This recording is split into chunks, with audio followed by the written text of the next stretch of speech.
having a narcissistic parent is a lot like having a wire monkey parent. You absolutely need this person to provide you food, to provide you touch, to provide you a feeling of comfort. But what this person does not provide you is a feeling of safety. And what this person does is harm you every time you try to get close.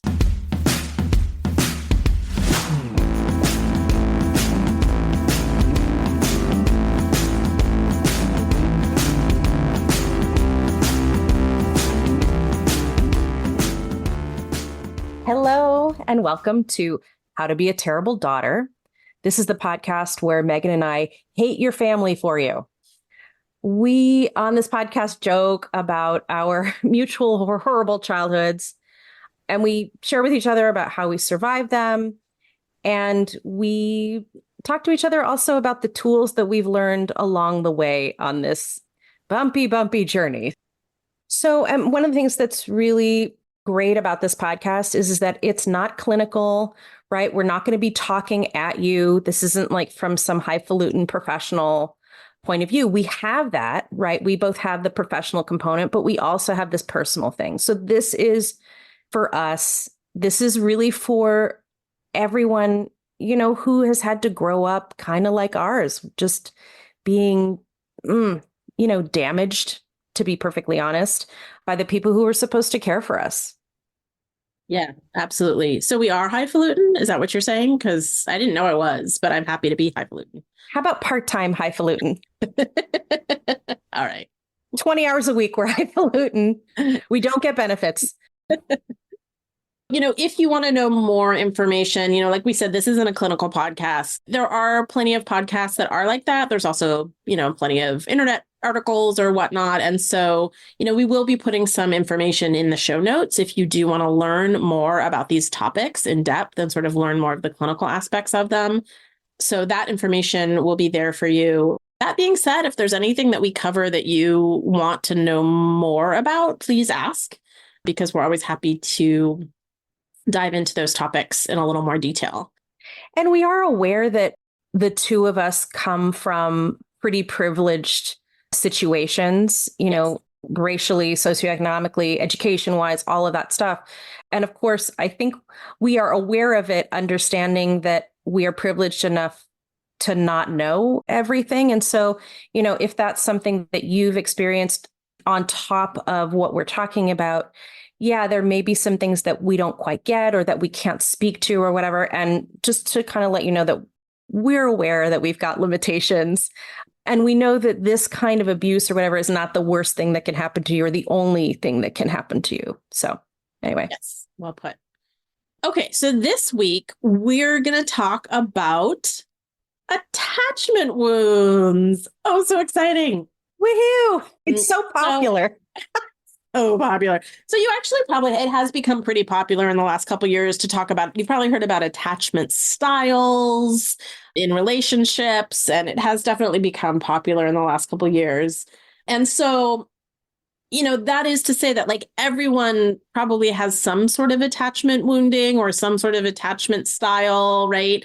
However, if you grow up with a narcissist, it's like on a whole other level. I mean, it's really on a whole other level. And it actually is one of the primary, I'll say, sources of dysregulation. That does sound a little bit clinical, but it's, one of the primary sort of like ways that you get fucked up there. That's less clinical by growing up with a narcissist is this really, really early child. And by early, I mean like even in utero effects of having a narcissist for a parent.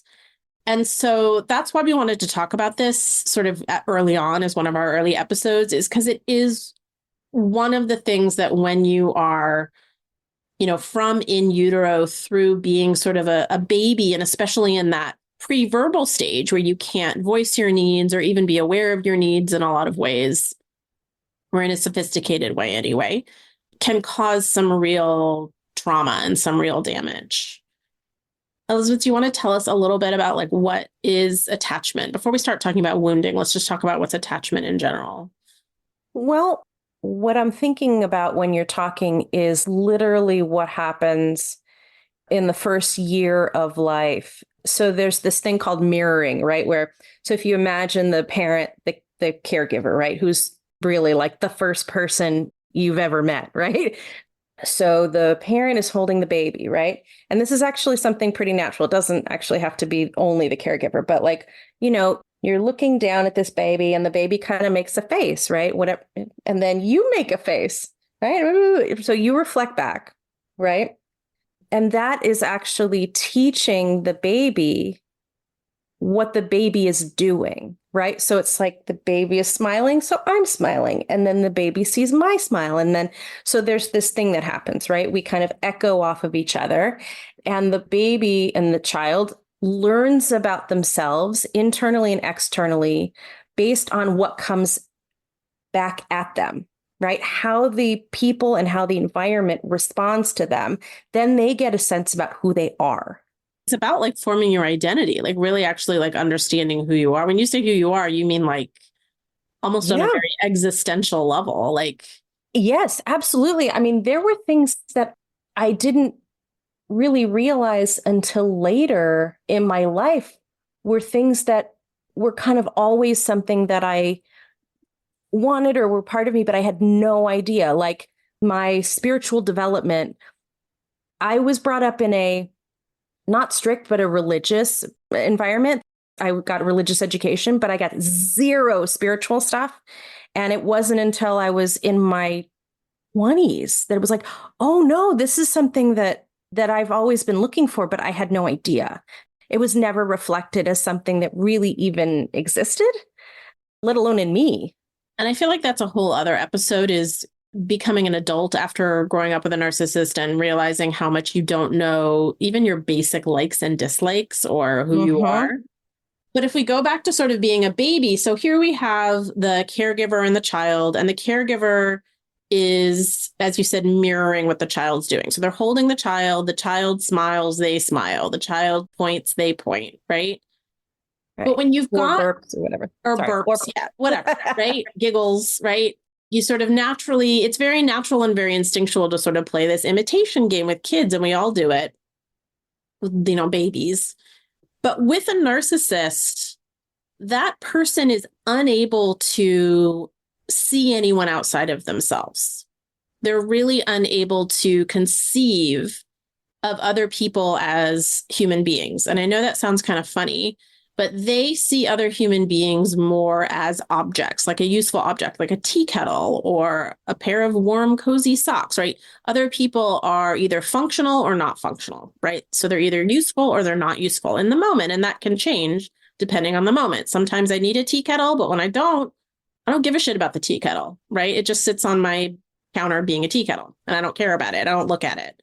Well, and you're bad because you're not performing your function. Right? You're not making me tea. So, what are you good for? Or you're terrible. Right, exactly. You become, yeah. So when the mom is, or the caregiver is looking at the child and they're unable to see this being as another human being, they're therefore unable to do this mirroring, right? They're unable to react to them as if they were another human being that they're developing a relationship with, because they're unable to develop relationships in the way that the rest of us are, right? And so what happens from the child's point of view is you just feel like you're interacting with this, like almost with this void. You just can't attach to them in a way that you would attach to someone that doesn't have a personality disorder, because they're unable to see you as a fully realized human being. And so you can't see yourself as a fully realized human being, right? Because again, as babies, we're mirroring. We're just picking up on how other people are reacting to us.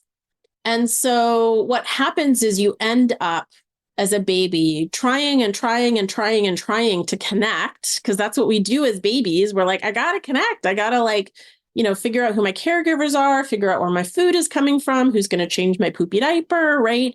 And yet you're trying to connect with this person that has an inability to do so, right? So it's not a choice on their part. It's an actual inability due to their mental illness. And it ends up becoming really traumatizing, because the inability to attach, sort of like you were talking about with, developing this, who am I? You start believing I'm someone that either can't attach or doesn't deserve to be attached to.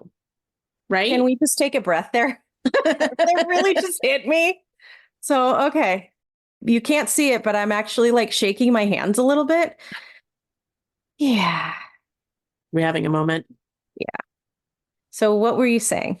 So you either start believing that as a little baby, you know, again, this is your first experience of the world. So you don't have anything else to compare it to, right? You don't have any way to be like, maybe that's true, but maybe not. You're just like, wow, I'm 2 days old and I am learning everything about the world. And so this must be the way the world is because this is what I keep experiencing over and over.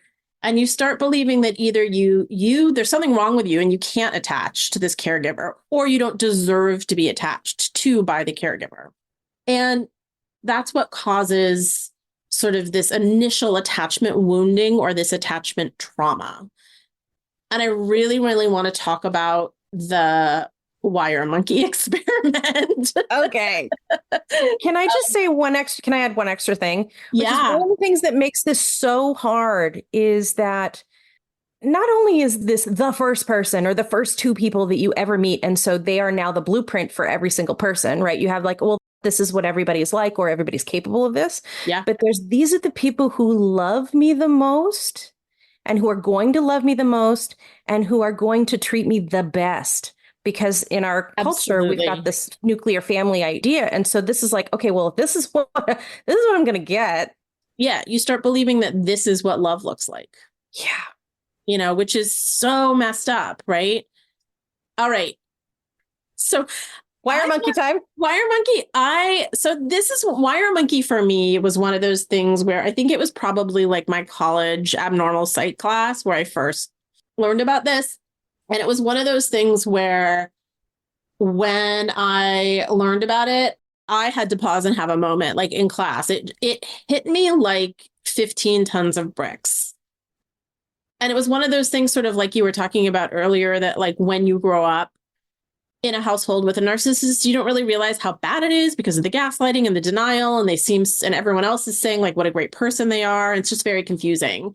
And so when I heard about wire monkey and when I specifically heard about what happened to the wire monkey babies and saw so many of those things in myself, I was like, oh no.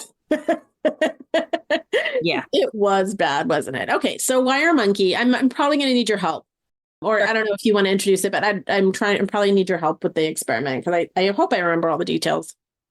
This is one of those things that it might have been good to review before I actually hopped on this podcast, but that's okay. We'll wing it. Maybe it'll be just fun and entertaining if we, I know. Okay. Super. So there was an experiment where they took a bunch of baby monkeys and they divided them into 3 different groups. And the first group was the control group. And so those monkeys just were in cages with their moms as normal. They didn't change anything, right? They just let the babies be with their moms and let everything happen the way it would. The second group, they took the mom out of the cage and replaced it with like a stuffed animal monkey, like a nice sort of soft plush stuffed animal monkey. So no mom, the babies were sort of there without a mom or a dad. I don't know where the dad was in these cases, but there was no dad. But there was sort of this soft stuffed animal. And in the third case, they again took the mom out of the cage, but replaced it with like a chicken wire, pokey wire monkey statue, sort of, or, you know, it's sort of in the shape of a monkey, but it was, you know, a little barbed wires sticking out and, you know, not something you'd want to cuddle up to, basically, right? And they looked and saw what happened in terms of the ability to have attachments or relationships as these monkeys grew older, right? Yes. What? I want to add something, which is that the wire mesh monkey had milk. So it had something that, you know, I guess they could suck on or whatever, and it provided like actual nourishment and milk. The plushy monkey did not.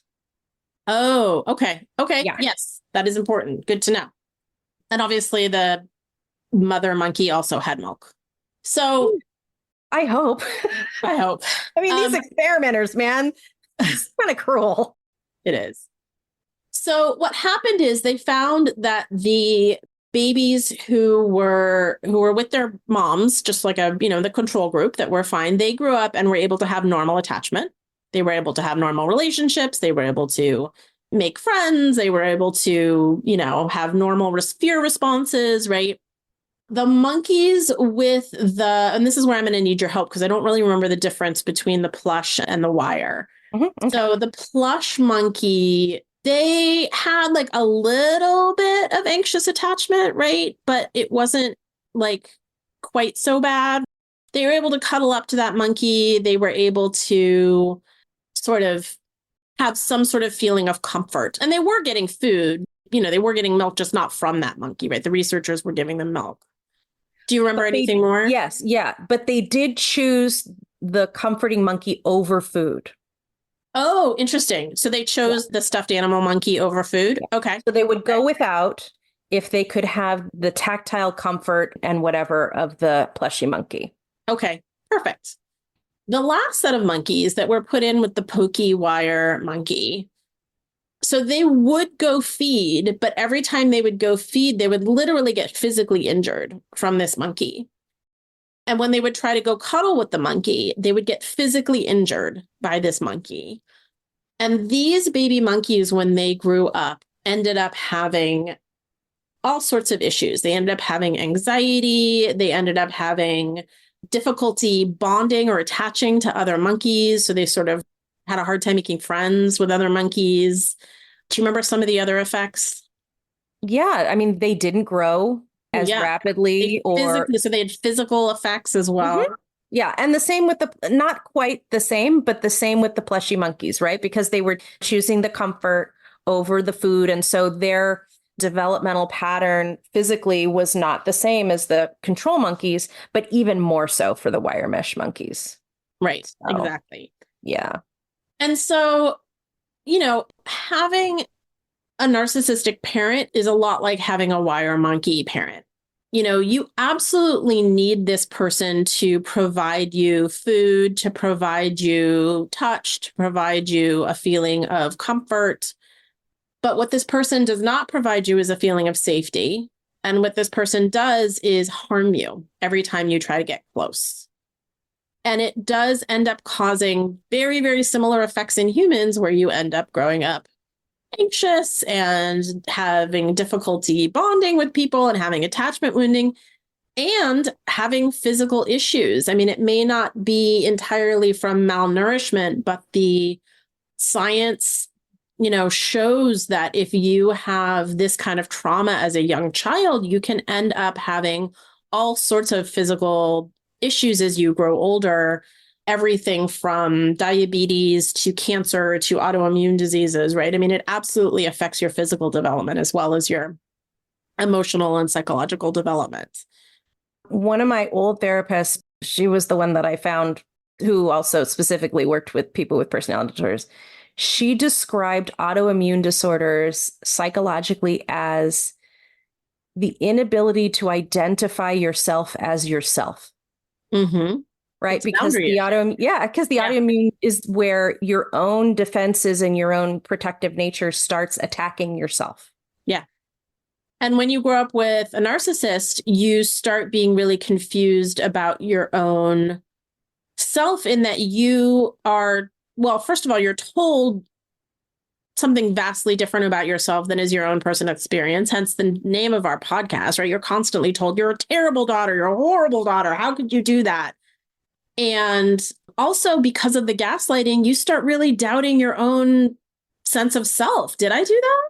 Am I a bad person? Right. And so you really do lose the ability to know who you are and where you start and the narcissist ends. I remember having an argument with my mom at one point. I was a teenager and I don't remember what we were arguing about, but it had gotten really, really heated. And I remember she wasn't getting it. She wasn't listening to what I was saying. She was making everything about her and how, horrible this had been for her and how I was doing horrible things. Anyway, I remember stopping in the middle of the argument and I took a step back and I put my hands up and I waved them in front of her frantically. And I went, this is what I need you to get. And I waved them in front of her. I went, this is you. And then I waved them in front of my body and I went, and this is, and we are different people.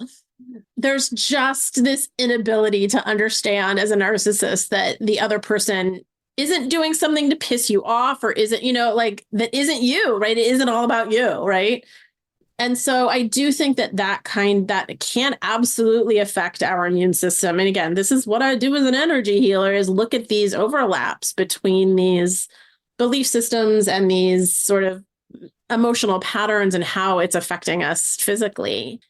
And here's a superpower, which is that one of the things that makes it possible for you to do the energy work is that you can temporarily not confuse yourself with another person, but that you can really see into another person in a way because you were forced to see into your mom, even just to constantly take the temperature, right? To keep yourself safe.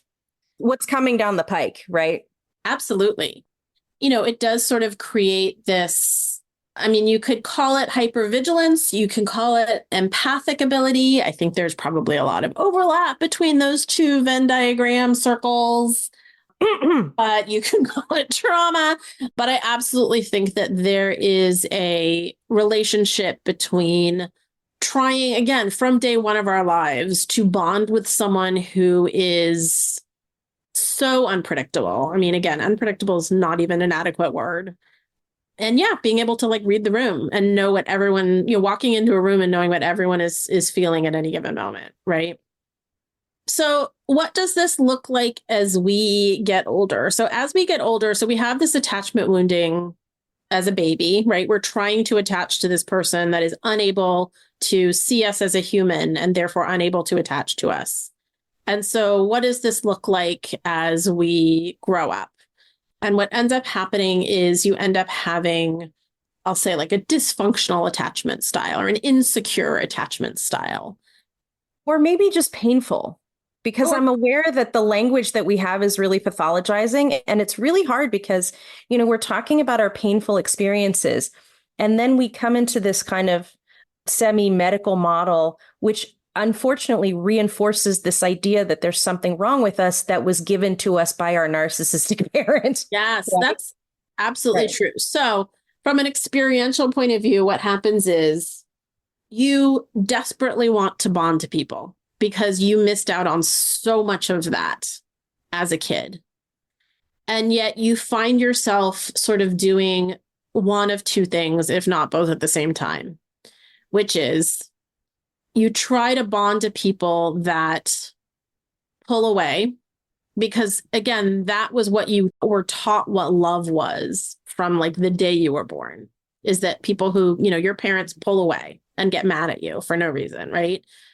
So you either try to bond with people that pull away, or as soon as they start actually sort of reciprocating and showing you love back, you freak out and run away.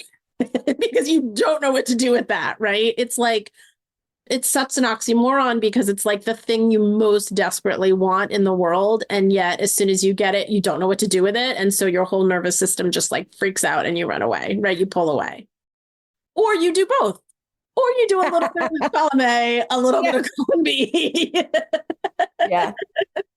I know my experience is that, when I've been in relationship with people who are distant, it feels safe, not just, I don't know how familiar, it's complicated, but what it afforded me was this ability it gave me room for myself and my own feelings because I wasn't being inundated by someone's normal and healthy thoughts and feelings. It was like, and I'm wondering about this, that like they could be an object, like a healthy object, right? And I'm wondering if there's some kind of modeling that happens, right? In terms of what the narcissist gives us, right? Which is like the best relationship that we can have is one where that actual person is very far away and that you can kind of imagine a relationship. I think that I'm obviously talking about myself. So, but yeah.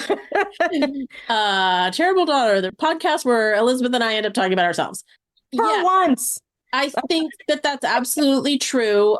If your options for love are either wire monkey or no monkey, like you end up choosing no monkey because it's safer.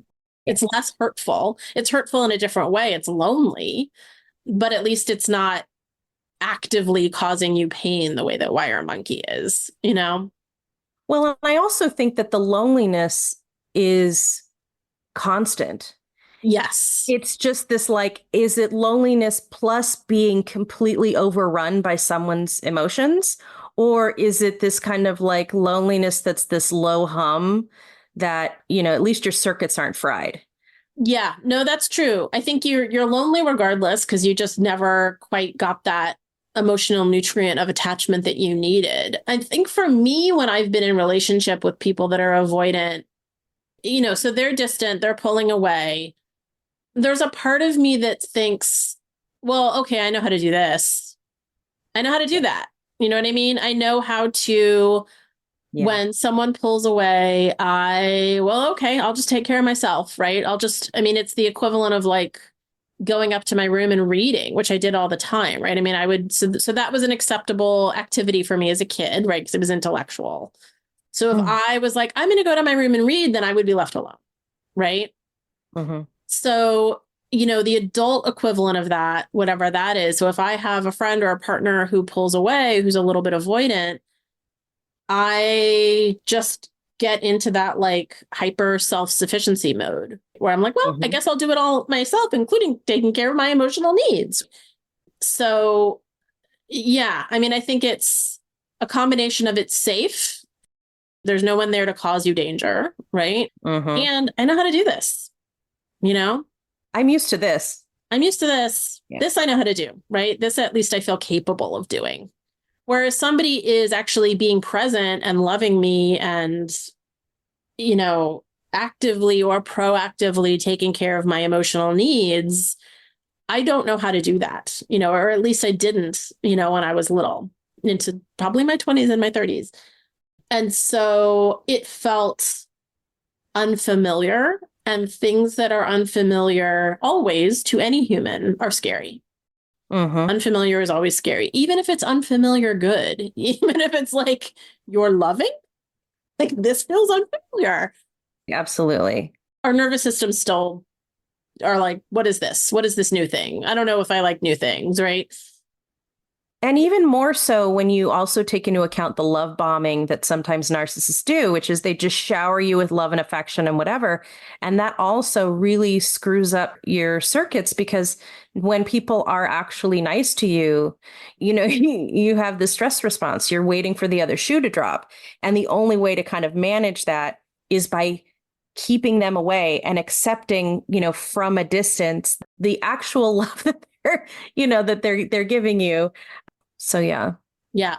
I think those two metaphors of like waiting for the other shoe to drop or walking on eggshells are so like spot on for what it's like when you've grown up with a narcissist, is that you never feel like the ground is solid beneath you or that something isn't about to fall out of the sky and whack you over the head without you knowing. Like it just constantly feels like even if things are good, the bad is coming, but you don't know when and you don't know from where.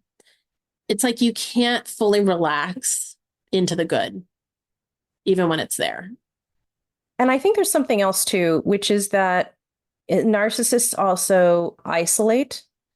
And so literally like my access to healthy relationships and healthy models was temporary or curtailed or distant or whatever, because the relationships that I had that were healthy would be cut off or shit on or whatever. And then the relationships that even my mom's relationships with other people, they'd be intense and, very deep for a while. And then they would just disappear because there would be a fight or something like that, so. Yeah. The thing that is so hard when you're the child of a narcissist is, you probably, if you grew up and your parent was a narcissist, you absolutely probably remember the pattern of them having a new best friend who was like the best person they've ever met. And oh my God, they spend all this time together. They're suddenly fast friends. And, this person's amazing and everyone has to meet them. They're the center of their universe. That's the love bombing stage. And then at some point, that friend falls out of favor, right? And, whether that's in a month or 6 months or 5 years, at some point, that friend does something where, oh my God, that person, I can't believe I was ever friends with them. And I never knew what a horrible person they were and blah, blah, blah. And all of a sudden, that person is out of their life 100%. And they convince everyone around them not to speak to them. The problem is, if you're the child of a narcissist, is your parent does the same thing to you, but you can't go anywhere, right? So you are the most amazing child and the best, and you did this amazing thing and all of that. And then suddenly, 6 months later, a week later, whatever it is, you're the worst person that did something horrible to them, and they cut you off. But there's nowhere for you to go because you're their kid and you're living in their house, right? So that's sort of, and we'll talk about this a little bit in the next episode when we talk about the types of narcissistic abuse, but that's a little bit of that cycle of the love bomb. It's called love bombing and devaluation, where you're the best person in the world until you're not, and then you are horrible and they won't even speak to you or look at you, right? And that also causes, again, difficulty trusting attachment, because you've seen how it can be good when it's good. And then when it's not, it's horribly painful, Yeah. And it's also really weird again when all of a sudden what you or another person is back on the pedestal. And then it's like, what happened? I literally had conversations with my mom where I would be like, I thought you hated that person. Or I thought you guys weren't talking, or you know what I mean?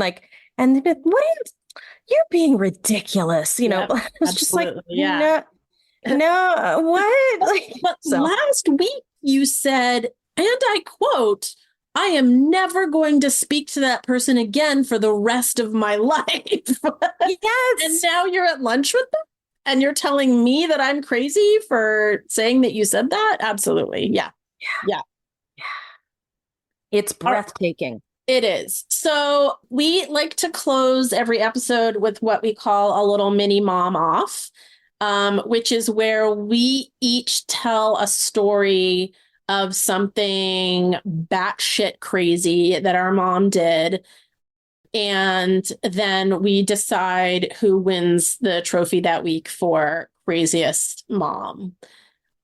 And what's funny is I actually didn't have a story coming in this week. I hadn't thought of one, but I have one that's actually perfect for attachment wounding and how fucked up it can be.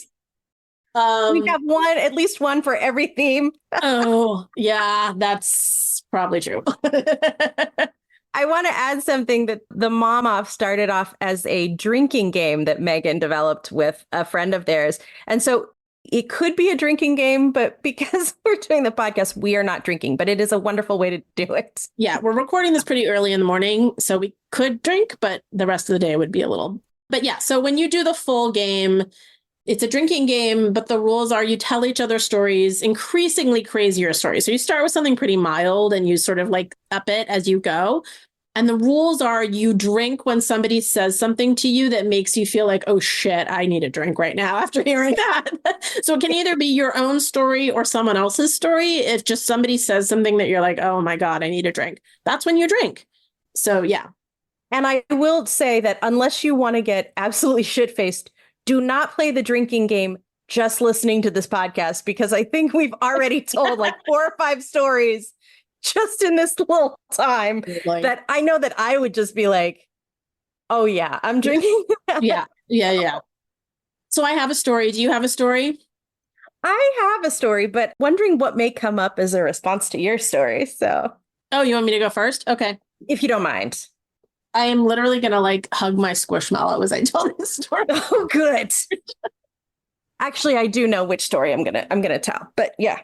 And I don't know if you've heard the story. I'll probably say that every week, but I don't know if you've heard this story or not. And this is actually not, it's a story of something that happened a number of times. So it didn't just happen once. It happened on the reg. So when I was probably, I don't know, 5 or 6 or 7, whatever age you are when you start to have play dates, I don't know what that would be. Five? Is that five-ish? Something like that? Yeah, it can be. I'm already like holding my heart. I'm like, oh no, it's not going to be good. So you're like, oh, she wanted to have play dates. This can't be good. No, I think it was the squishmallow. This podcast is not sponsored by Squishmallow. But hit us up. Anyway, okay. So I was 5 or 6 or 7 and was starting to have play dates. And my mom would come to me. And so play dates, you plan them like, I don't know what, like a couple days or a week in advance or something, right? And my mom would come to me a couple hours before the play date. And she would say to me, let's call my friend, I don't know, let's call them Amanda. She would say, I know you have a play date with Amanda in a couple hours, but I just talked to Amanda's mom, and Amanda really doesn't want to play with you. Oh, Amanda was crying and telling her mom that she doesn't want to see you and she doesn't want to play with you. But I stepped in and was able to convince Amanda's mom to convince Amanda to have this play date with you. I should just say, for the people that don't have narcissist moms, spoiler alert, none of that happened. Amanda was not upset. My mom did not talk to Amanda's mom. Like, all of this was a fabrication. But I didn't know that at 5. Like, why would I not believe my mom at 5, right? So she would tell me, Amanda's mom talked to her, and Amanda has agreed to have the play date with you. But I just thought you should know this information going in so that you can like take this into account as you have this play date. And so here I am at 5 or 6 or 7 going into this play date, imagining that this other little girl doesn't want to be there with me, or other little boy doesn't want to be there with me, and that I am somehow at least a burden, and at most there's something wrong with me, that they don't want to play with me, but I don't know what it is. And she would do this pretty regularly. As she would, at the very last minute, I would get told that she had a conversation with my friend's parent, or like if it was a slumber party, that she got a call from the parent that the child was upset that I was one of the invitees and didn't want me coming, but that she'd, stepped in and had a conversation with the parent, and basically convinced them to allow me to attend the slumber party or whatnot. And it wasn't until later that I was an adult that I realized that, like, the facts didn't line up. Do you know what I mean? Like, I realized that these were lies, because some of the stuff that I could remember, I was like, wait a minute, that couldn't be true because of X, Y, or Z. Like, I remembered a specific incident or whatever. And I realized that she was lying to me my whole childhood about that my friends didn't like me. This stopped when I was probably around whatever age you start talking to your friends directly. So I think that's probably like 10 or 11, when you would actually talk to them on the phone. This somehow suddenly stopped, right? When I had direct access to my friends. But the whole ages where it was like my mom would arrange with someone else's mom for this play date, that happened. And as you can imagine, that really, really impacted my self-esteem and my ability to feel like I could make friends, my ability to trust that my friends were not lying to me, because the experience I was having was that I was told that this person didn't want me there. But then when I showed up, they were perfectly happy to have me there, and we played and it was fine. So I thought they were faking it. I thought they were faking liking me because their mom had told them they had to. And so I grew up not trusting that people who showed interest in being my friend were actually genuinely feeling that way, because I'd been gaslit and told that that was a lie for so many years. Crazy mom. I have so many feelings. First of all, your mom's lucky that she's dead. I'm so mad at her. I can't find anything that would justify that. I think I'm going to have an entire therapy session where I have empty chair. I do empty chair with your mom in the empty chair because I'm so fucking mad at her. Ugh. And I'll say something terrible, which is, You're a terrible daughter, so it's fine. You can. okay, fine. It actually, I hope this doesn't hit the wrong way, but it explains a lot. Because like when we would go to family functions and I would see you and you would look really like uncomfortable and uncertain. And I just kind of noticed that. And I love you. And we didn't really get to be close until we were grown-ups. And I wonder about that. Yeah. You know, I remember like one, maybe two play dates that we had together. And, you know, yeah. Anyway, I'm really mad at her. Yeah, well, it's interesting because I was the story that was told to me and to everyone else is that I was a shy child. Oh, she's such a shy child. She's such a shy child.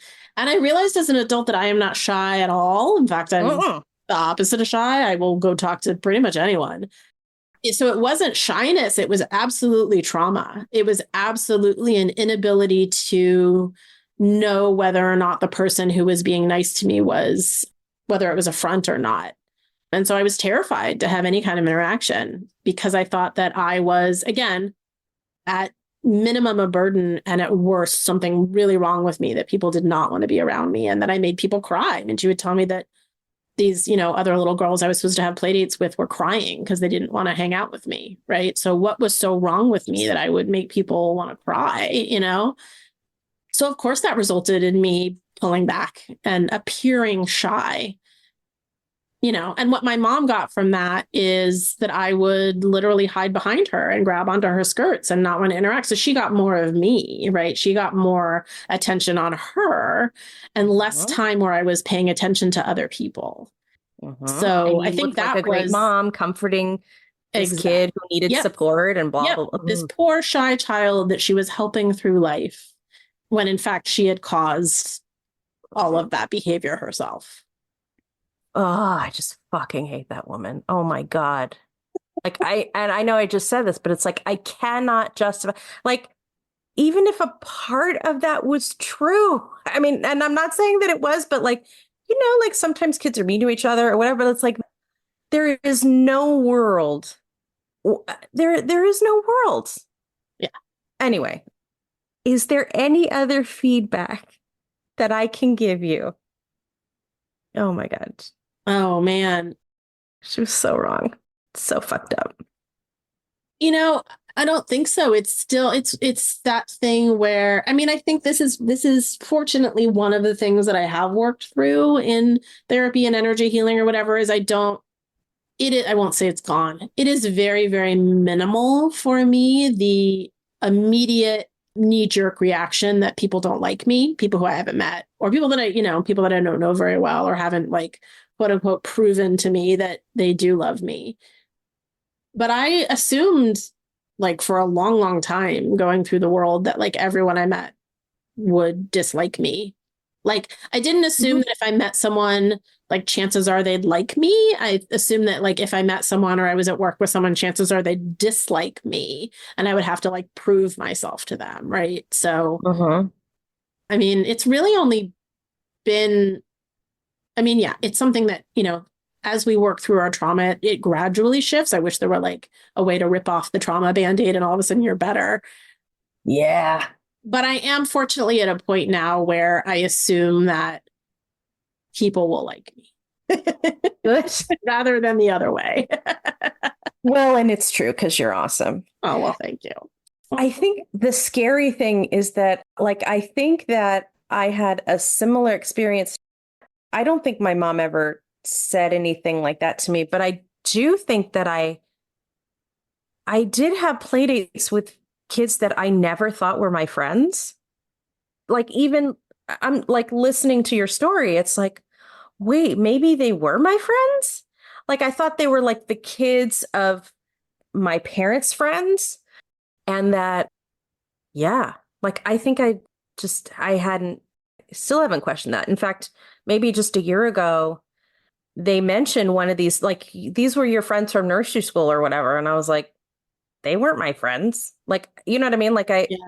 I guess we would get along. I mean, yeah, we would get along and play dates, but I never felt, I guess, yeah, I always did kind of come in with this, like, okay, like I'm not supposed to be here, or like I'm being tolerated, you Yeah. know? Yeah. Um, actually, yeah. I also Yeah. want to put a little marker in something that like just occurred to me at this moment, which is that our moms were like pretty much BFFs the whole time Mhm. growing up. Why didn't we have more play dates? Exactly. Like, Yeah. Yeah. if they were supposedly best friends and they had daughters that were 3 months apart in age, like, Uh-huh. wouldn't those daughters have a lot of play dates if things Uh-huh. were normal? Uh-huh. That Yes. didn't even occur to me until just now. Yeah, Yep. Yeah. interesting. All Mhm. right, hit me. Okay. Okay. So this is a doozy, but it's a short one. And you already know it, which is okay. So although there's layers now that I think about it. So my entire house growing up was one filled with antiques that were at least 200 years old. And first and second, there was one exact spot that each piece of furniture could have in the house, to the point where my mom took red nail polish and put dots or lines on the floor to show exactly where a piece of furniture should go. Totally normal. That Totally happens. normal. I'm sure that happens in everyone's house. Yeah. I I will also learned. say I don't remember ever being told explicitly this, but I got the impression that these antiques were to be like looked at and not used, or used as little as possible. So if there was an antique chair, it was super valuable. So make sure that you, I mean, but it was the only chair in the room, right? Or whatever, like, Yeah. so it was this bizarre contradiction of like, Oh, these are yeah. valuable antiques and this is the furniture that's in the room, but don't use it, Yes. Yeah, absolutely. I think like my room had like reproduction, but they were reproduction antiques that were historically accurate, but they also were treated in the same way, right? So they couldn't be moved or really, either. So they had to be treated well, to the point where it's kind of like Kathy Bates in Misery. I don't know if you remember that part where like she has this little penguin figurine and James Caan drops it or something like that. And he puts it back, but it's in the wrong direction. Like the penguin's facing south instead of north or whatever. And like that's how like Kathy Bates know he's been out of his room. Like literally, I would come home or whatever, and my mom would be like, "Were you at the library today?" And she would spend, that alone would be super chilling. I was going to say my stomach just dropped when you said that. Like, Oh what? yeah, What? okay. And the thing, yeah, okay, the thing about that is that even if it was no, because why would I go into the library? I'd have to take the book out in a way that didn't screw up any of the, of course, because you would, if you moved anything, you'd have to put it back exactly where it was, right? Yeah. So even if it wasn't me, the next couple of hours would be figuring out who it was, Mm, right? right. And Yeah. everybody getting interrogated until the horrible person was found out. And then, of course, they would get, 2 or 3 times the shit, but everyone would get shit for it. Right. The horrible person that put the book back in the wrong place on the bookshelf, by the way. That's the crime. Yeah. Yeah. So, God, was I going to say something else? Like I'm addled at this point. So, I yeah. can't believe that you have grown up into an adult that how should I say this? That my experience of coming into your home is that I can sit anywhere I want, eat anything I want out of the fridge, Yeah. be anywhere, and that I don't feel anxious. Because, I mean, there are some people that, I don't know what their childhoods are even, but that I'll walk into their home and I feel like, oh, I got to be a little careful of their stuff. Like everything feels a little precious, right? Uh-huh. I don't feel that way in your home at all. Like you've really created this place that's quite comfortable and welcoming. And I just want to say, like, wow, that I know that took a lot of work. I know that took a lot of internal work. Well, I think the irony or the really sad, scary thing is that I have a hard time believing that my own possessions are actually mine Oh, because they could be interesting. taken away at any moment. And so I don't have the same attachment to things because I wasn't allowed. Yeah. Okay.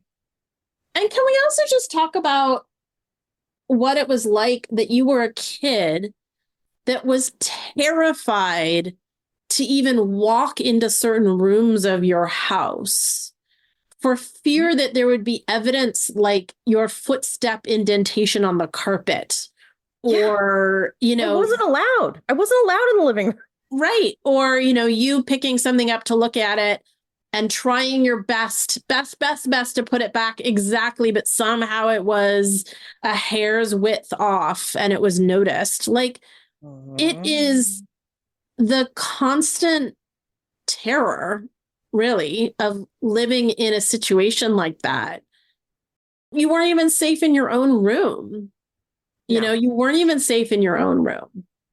I will say this. I mean, one big difference that I noticed even when we were kids, especially as teenagers, probably didn't notice it till we were teenagers, is that I was allowed to decorate my room. I was allowed to put up like posters and, whatever. And I remember very distinctly that you were not. Your room looked like something out of like colonial Williamsburg, like all the way through when you moved out. Yeah. And I remember even as a kid, I was like, that's weird. Like, that's weird, I had to negotiate to put posters on the insides of my closets. That was the negotiation. My mom was being so lenient and wonderful by allowing me that. I'm so sorry. She's crazy. Like, what a controlling, crazy, and like just the lack of nurturing there. What a cold, cold way to be in your own home. See, I don't even know what you're talking about because like, I mean, like I can understand for other people, but like, I don't feel that because I was never allowed that. And I will say there's a little attachment lanyap at the end of this, which is that one of my posters was the Lost Boys.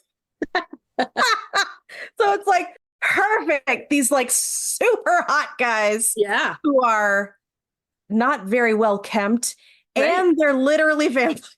If that doesn't tell you all you need to know about attachment wounds of narcissistic parenting, I find this person that may kill me incredibly attractive. I might find a living death away from my family. They leave every night and are gone until morning, and I'm okay with that. Actually, you got a point. You really have a point there. You really have a point. I mean, I'm saying this because I also found those boys quite attractive when I was their age. And I'm thinking about it too. I'm like, Oh, yeah. They weren't sparkly at all. But a little sparkly, but not, yeah. So. Oh, my goodness.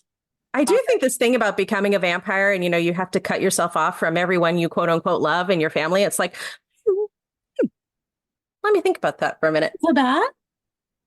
Oh my gosh. Okay. So let's shift the mood a little bit so we don't leave people on such a traumatic note. Let's talk about a time this week where we were triggered and something we did or a tool we used to bring ourselves back to feeling a little more secure or safe. It doesn't have to be an attachment wound trigger. It can be any trigger, I suppose. I have one. Do you? Awesome. Yeah. So I've been taking singing lessons, and I, of course, chose this very difficult song that is also a tragedy, which literally, like, it makes me cry when I try to sing it all the way through.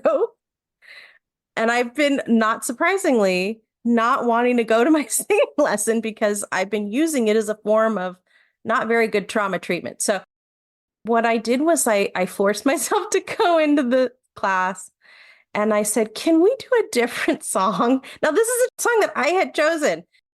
So yeah, and she was like, of course, yeah, no problem. Like, what do you want to sing? And I picked out something that is still meaningful, but it's a little bit of a rocker and it doesn't make me cry. Sometimes just asking for help or asking to change something really simple is You can something that I ask for forget what to you do. need and somebody will like lovingly respond. I don't understand. I don't speak Spanish. So I like that. I thought of one. I have recently started another series of EMDR sessions.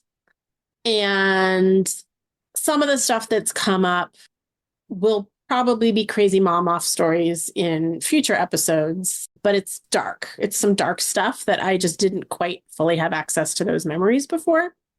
So I had a really, really heavy EMDR session on Sunday.